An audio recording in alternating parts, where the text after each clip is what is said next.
जय श्री कृष्ण। प्रिय दर्शकों, प्राय अनुभव में आता है कि सांसारिक जीवन में यदि हम किसी का फ्रीक्वेंटली अर्थात बार बार चिंतन करते हैं, उसका स्मरण करते हैं, उसकी क्रियाओं का, हाव भावों का ध्यान करते रहते हैं, तो धीरे धीरे हृदय में प्रेम का अंकुर फूट जाता है। उससे इतना गाढ़ प्रेम हो जाता है कि सारा संसार एक ओर और उसका प्रेम एक ओर। हमारी प्रत्येक चेष्टा उसके आनंद के लिए होने लगती है। उसको भूलना हमारे लिए असंभव सा प्रतीत होता है।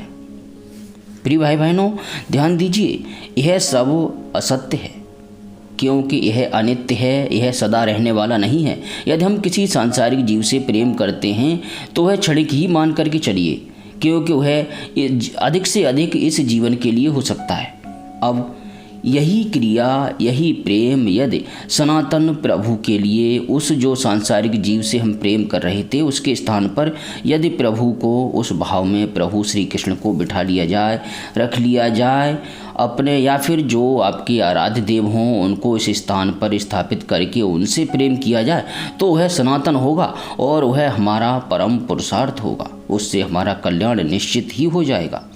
बस इतना ही करना है और काम बन गया समझो।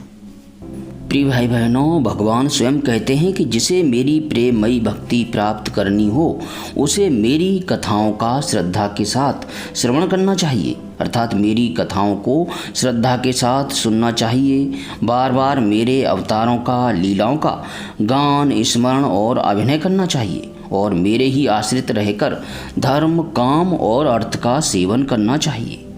प्रिय भाई बहनों, प्रभु में आसक्ति कैसे उत्पन्न हो, प्रेम कैसे बढ़े, भक्ति कैसे प्रकट हो, इसके लिए हमें प्रभु की मूर्ति और उनके भक्तजनों अर्थात वैष्णवों का दर्शन, स्पर्श, पूजा, सेवा, शुश्रूषा और स्तुति तथा प्रणाम करना चाहिए और उनके गुणों का, कर्मों का कीर्तन भी करना चाहिए। यथासंभव जो संभव हो सके उनकी कथा में श्रद्धा रखनी चाहिए, निरंतर उनका ही ध्यान करते रहना चाहिए। और यह कोई असंभव बात नहीं है, कठिन बात नहीं है। जब मान लीजिए हमें किसी से प्रेम हो ही जाता है तब फिर स्वतः ही स्मरण होता रहता है, फिर हमें करना नहीं पड़ता। प्रिय भाई बहनों, जो कुछ मिले वह भगवान को समर्पित कर दें और दास्य भाव से उनसे आत्म निवेदन करें। अपनी जो व्यथा हो, जो कष्ट हो, उन्हें एकांत में या जैसे संभव हो उनसे निवेदन करें, दास्य की तरह, एक दास की भांति। प्रिय भाई बहनों, प्रत्येक भक्त को चाहिए कि भगवान के दिव्य जन्म और कर्मों की चर्चा करे। जन्माष्टमी, रामनवमी आदि जो पर्व हैं उनको बड़े आनंद और भाव के साथ संगीत, नृत्य, बाजे और समाज में जो भी मंदिर हों उन पर उत्सव इत्यादि भी करावे जो संभव हो सके। और वार्षिक त्योहारों के दिन पर भगवान के स्थानों की यात्रा करे, जुलूस निकाले तथा विविध उपहारों से भगवान की पूजा करे। मंदिरों में भगवान की मूर्तियों की स्थापना में श्रद्धा रखे। यदि यह काम अकेला न कर सके तो औरों के साथ मिलकर के कम से कम इसका उद्योग करे। उनके लिए अर्थात भगवान के लिए पुष्प वाटिका, बगीचे, क्रीड़ा के स्थान, खेलने के स्थान, नगर और मंदिर जो संभव हो सके बनवाने का प्रयास करे।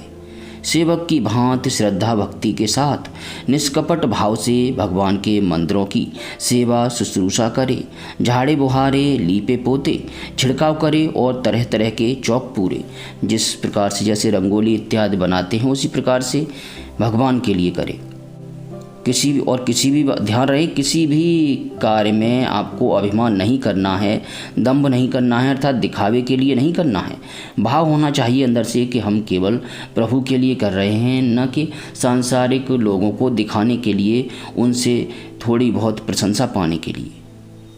प्रिय भाई बहनों, ध्यान रखना चाहिए कि जो भी हम शुभ कर्म करते हैं, अच्छे कर्म करते हैं, उनका हमें ढिंढोरा नहीं पीटना चाहिए।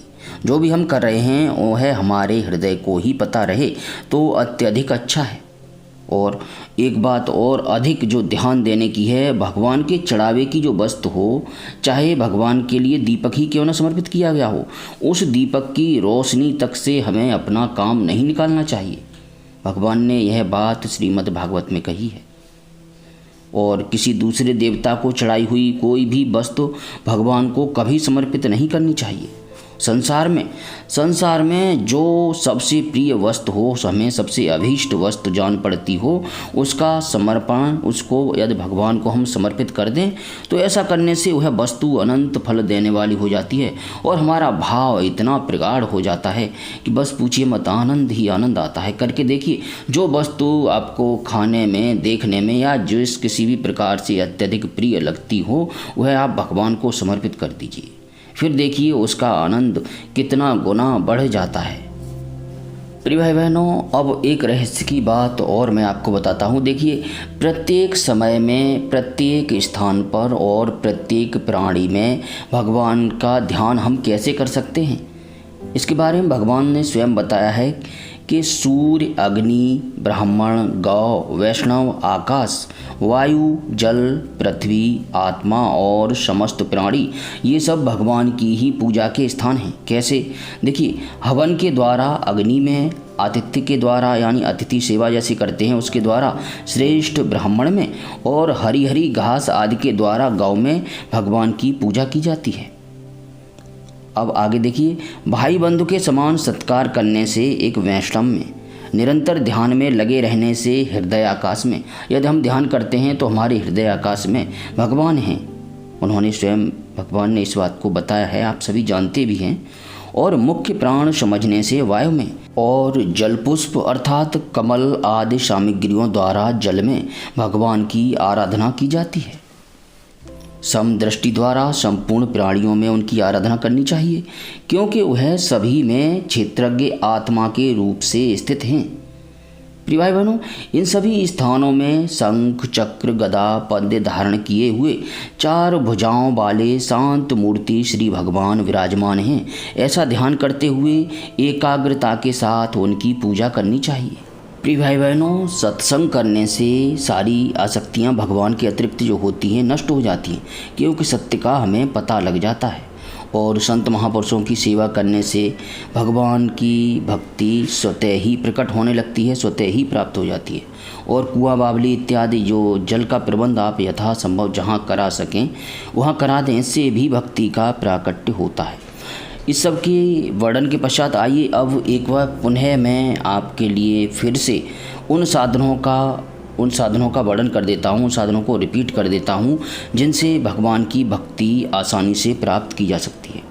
तो जो कोई भी इच्छुक हो, भगवान की भक्ति प्राप्त करना चाहता हो, उसे भगवान की अमृतमयी कथाओं में श्रद्धा रखनी चाहिए। निरंतर उनके गुण, लीला और नामों का संकीर्तन करते रहना चाहिए।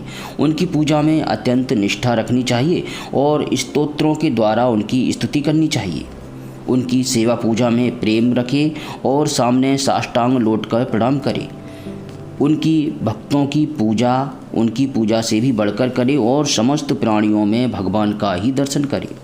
अपने एक एक अंग की चेष्टा केवल भगवान के लिए ही करें, अर्थात जिस अंग से जो कार्य आप कर सकते हैं उसकी चेष्टा पहले भगवान के लिए होनी चाहिए। तत्पश्चात आप जो कर्म करना चाहें वो करें।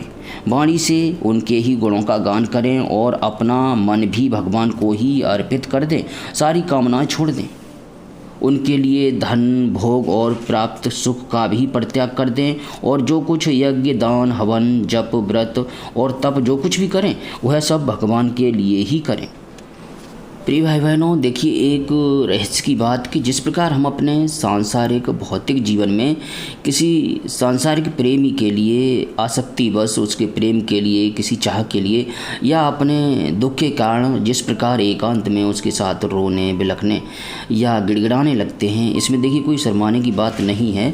उसी प्रकार यदि हम अपने प्रभु के समक्ष एकांत में, अकेले में अपने दुखों को लेकर या उनके प्रेम को लेकर या उनकी भक्ति को प्रकट न होने के कारण दुखी होकर उनसे प्रार्थना करते हैं, रोते हैं, बिलखते हैं, आंसू बहाते हैं, उनसे बड़े करुण स्वर से प्रार्थना करते हैं, तो मुझे नहीं लगता कि भगवान न रीझें या न, और यदि आपके अंदर इतना भाव हो तो न प्रकट हो। यह भी बात है, भगवान को प्रकट होना ही पड़ेगा यदि हमारे अंदर उतना भाव है। तो सांसारिक जीवन में जो आसक्तियाँ हैं उनको छोड़कर प्रभु के लिए आसक्त हो जाएं तो बस काम बन गया समझिए। उतनी ही आसक्ति हम संसार में रखें जितनी आवश्यक हो इस जीवन निर्वाह के लिए, कर्तव्य पालनों के लिए। तो इस बात का हमें ध्यान रखना होगा कि जो कुछ भी हम सांसारिक जीवन में अपने प्रेमी या किसी प्रिय के साथ करते हैं वही सब कुछ क्रियाएं यदि भगवान के साथ करें तो आसानी से भगवान का प्रेम प्राप्त कर सकते हैं। अगली किसी वीडियो में फिर से मिलेंगे। किसी प्रकार की त्रुटि के लिए सभी प्रिय भाई बहनों से क्षमा चाहते हैं और अब प्रेम से बोलिए हरे कृष्ण कृष्ण कृष्ण हरे हरे, हरे राम राम राम हरे हरे।